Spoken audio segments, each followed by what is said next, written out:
Hello, students. Good evening to all of you. Hope all of you are well and attentive and listen carefully, please. Let us start our chapter 3, 12th class, almost last topic of the chapter, Joule's law of heating. Joule's law of heating is what?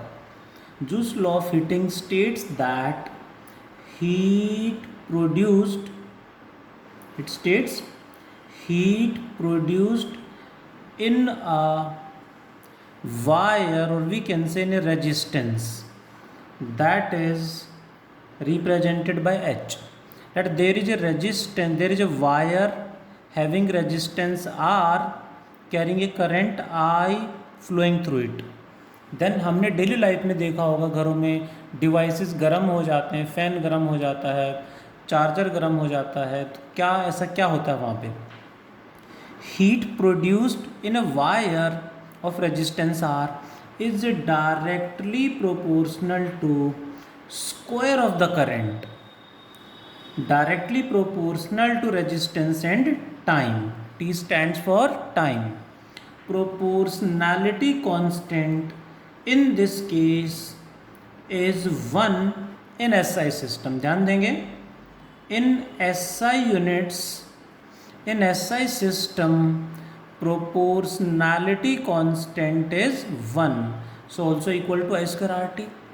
And we know heat का formula I square RT, and we know I equals to V by R according to Ohm's law. So heat produced becomes I की value put करेंगे तो I square means V square by R square into RT.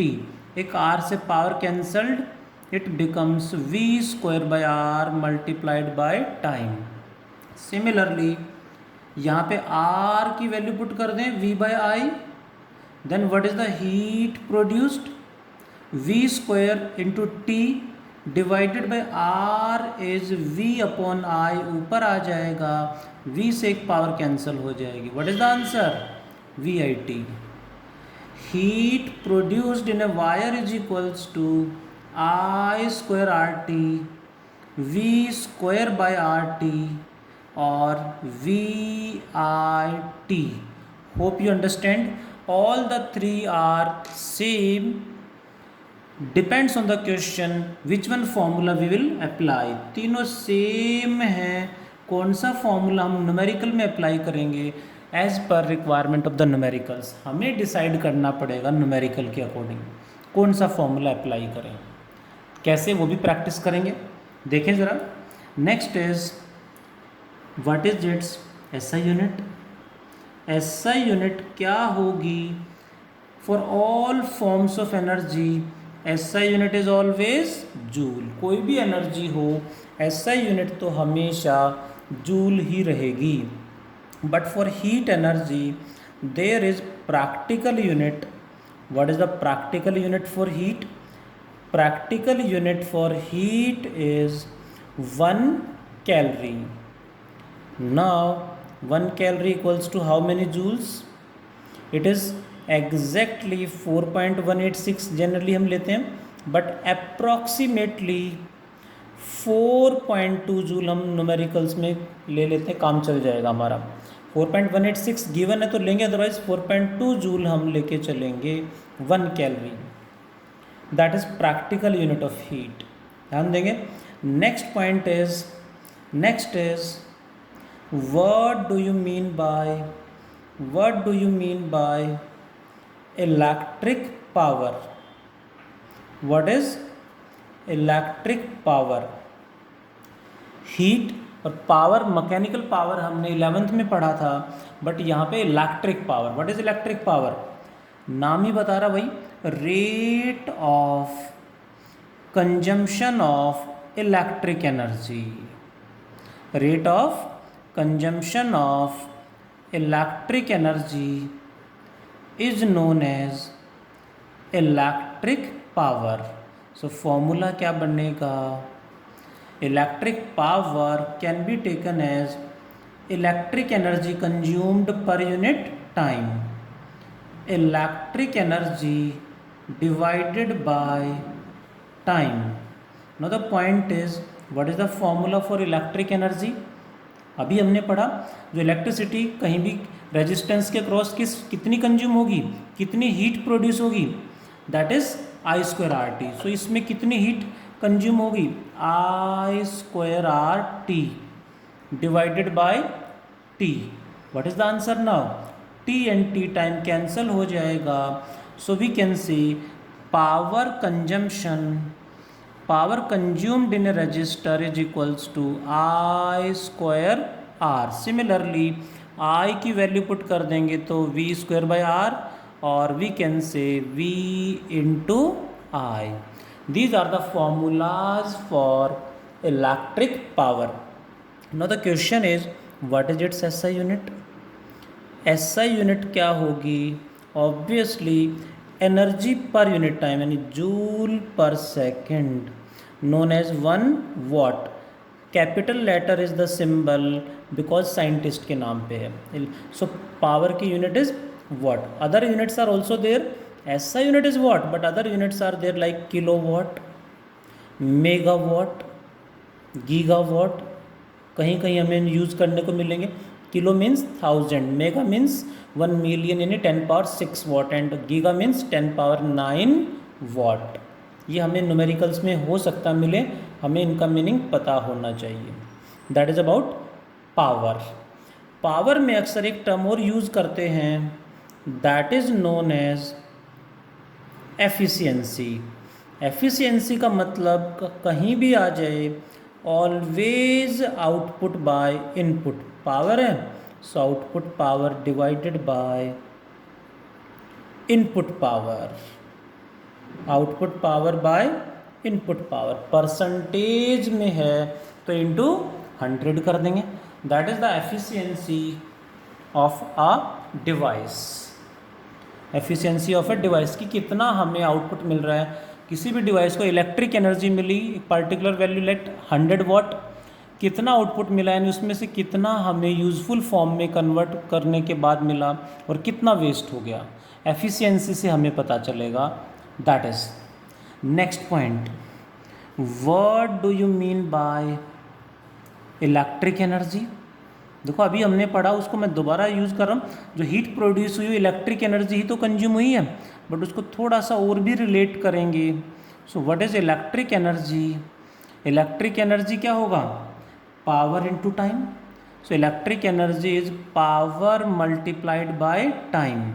Power का formula I square R into T, V square by R into T, और V I T. किसी भी resistance में कितनी electric energy consume हो रही है, that is the formula. What is SI unit? You know well, energy है तो एसआई यूनिट जूल ही होगी, बट जूल को और क्या लिख सकते हैं? Power means watt, time is second. 1 watt second is known as 1 joule. यहाँ से हम देख सकते हैं 1 joule per second is watt, so joule हो जाएगा watt into second. But daily life में ये बहुत स्मॉल यूनिट है इलेक्ट्रिसिटी के केस में. सो प्रैक्टिकल यूनिट, और वी कैन से अक्सर लिखा जाता है कॉमर्शियल यूनिट. अक्सर कॉमर्शियल यूनिट हम बोलते हैं. इसको बड़ा कर लेते हैं. वॉट को हम ले लेंगे बड़ी यूनिट किलो वॉट, और टाइम की बड़ी unit hour, so it becomes KWH. 1 kilowatt hour. 1 kilowatt hour को जूल में कन्वर्ट करेंगे तो कितना आएगा? सबने पढ़ा होगा 10th में, याद भी होगा, बहुत सारे बच्चे याद कर लेते हैं. That is equal to 36 into 10 power 5 joule.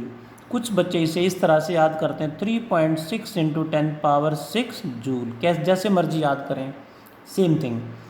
This is known as 1 kilowatt hour is known as, क्या बोलते हैं इसको? 1 यूनिट.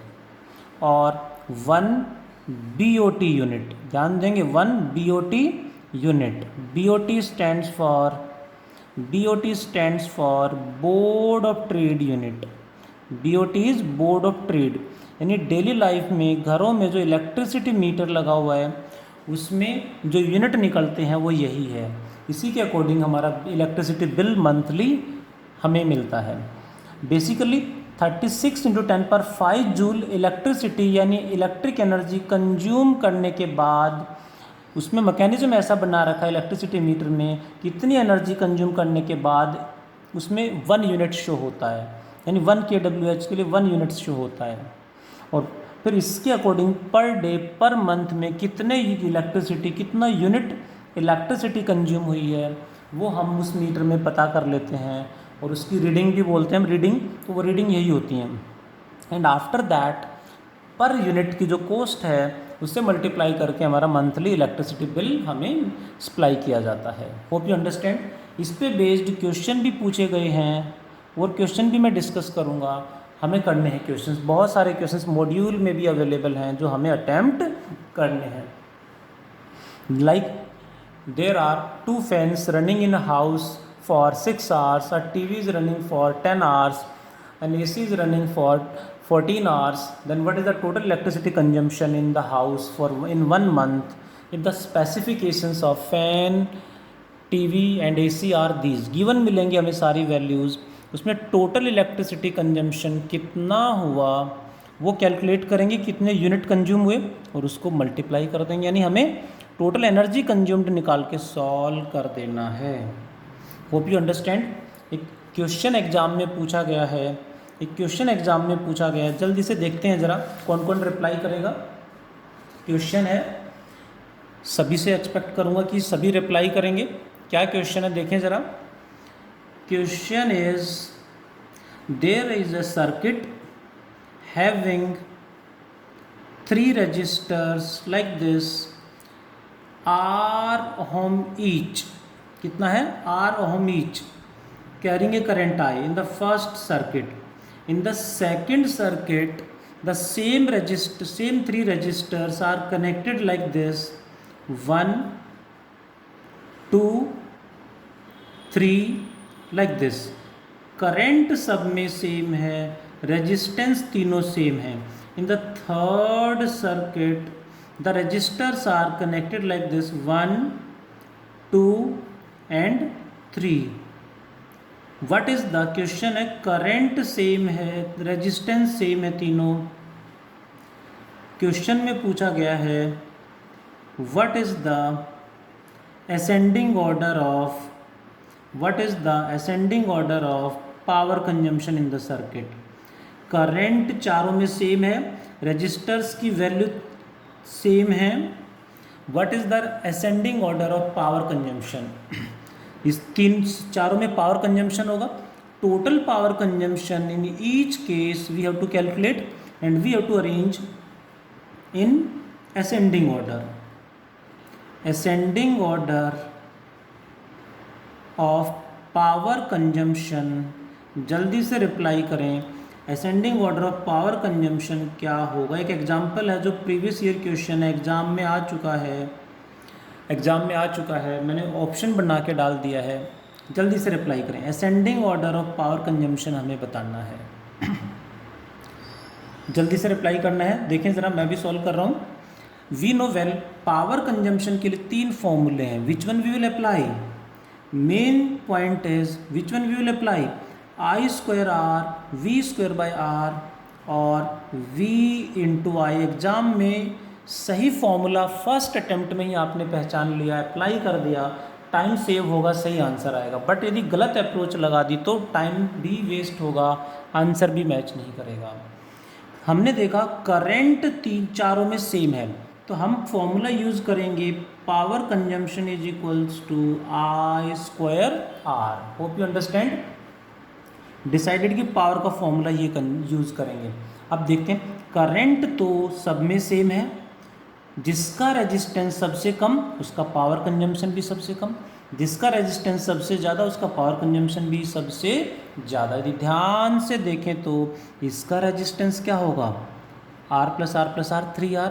इसका रेजिस्टेंस क्या होगा, R इन पैरेलल कितना हो जाएगा, R/2। R/2 इस R के साथ कितना हो जाएगा, R और R/2 किस में, सीरीज़ में, डायरेक्ट ऐड हो जाएंगे। R+R/2 इज़ 3R/2 यानी 1.5R। Hope you understand.